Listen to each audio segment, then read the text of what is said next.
What's going on, everybody? Welcome into Honest Game Perspectives, the show where we play games, talk about what's good, talk about what's bad, and see if it's worth your money or, more importantly, worth your time. You ever play a game that didn't get the love it deserved at launch, but years later turned out to be a staple and a cult classic in its own genre? Well, Days Gone is that game. I remember when this game launched in 2019 on PlayStation exclusive, and I at the time didn't have a PlayStation, but I always thought it was really an interesting game. So when it got ported over to PC, I was really excited to play it.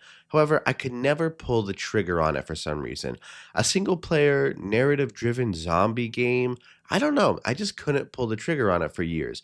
So when I heard this year that they were remastering it and gonna re-release it on PlayStation 5 with updated graphics and updated visuals, I was really excited because now I have a PlayStation. Now back with the original version being released in 2019, it came out to mixed reviews, about a 71 on Metacritic, and a lot of people wrote it off. But with good marketing, with good promotion, and eventually a PC port, the game has slowly risen in the ranks of one of the better zombie survival games of all time in the genre.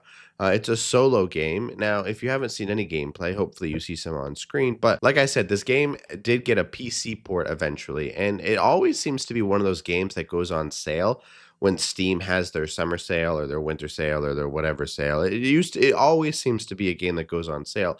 However, I could never really pull the trigger on buying this game, so I was very excited when they announced the remastered version being released this year because now that I do have a PlayStation, I am very excited to pick this game up and give it a couple of hours of my time and see if it's worth it. So let's talk about the things that are different from the original version to this new remastered one. Now, of course, with this remastered version, it's going to have upgraded graphics now with the better software than what we had in 2019. That means upgraded graphics, smoother performance, and a modern visual enhancement that makes the world feel even more dangerous and alive. But where's the real meat in this remaster, you ask? I'm glad you did, because there's three new game modes which all excite me, which all seem to be unique in their own. So let's break down those. The first new feature they added to this game is a mode called Horde Assault Mode.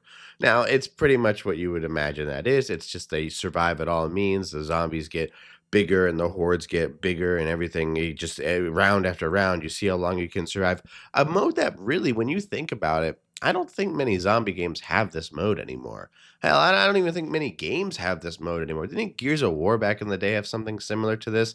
Wasn't that what people played more than the actual game at some points? I think so. I remember playing with my friends trying to survive that. I don't know. That's an interesting thought. I just thought of it right now. So anyway, back on script. The second game mode that they're going to release is a speed run, which is so interesting to see because when they announced this speed run feature, the first thing I immediately went to was how long to beat to see how long this game people report take to beat because a speed run on a zombie game that I was like very intrigued and people on average are taking in between 40 to 60 hours to beat this game.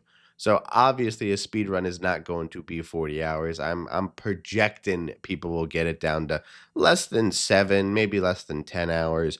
But it's interesting that they're trying to appeal to the speedrun community. That's a community that I self-admittedly know nothing about, but I know it's big and prominent.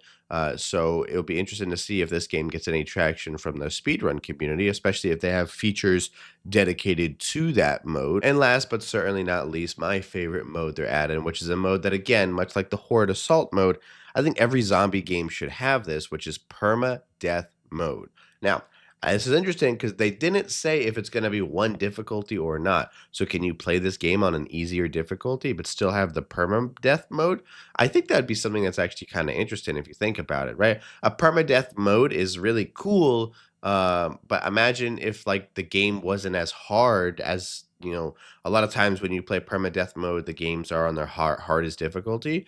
Where what if it was on the normal difficulty, but still the permadeath? I don't know. That's interesting. But this game looks very exciting. This game mode looks very exciting. No second chances in a zombie game really adds to the immersion and the enjoyment I think zombie games have to offer. Now, look, is Days Gone going to come out and be the front runner for Game of the Year? Probably not.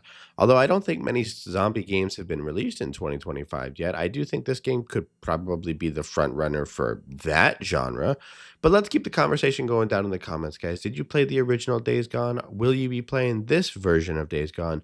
Do you only have a PC and you won't be able to play it on PlayStation 5? Let me know in the comments down below, and we will continue to make content every single week. Thank you guys for watching.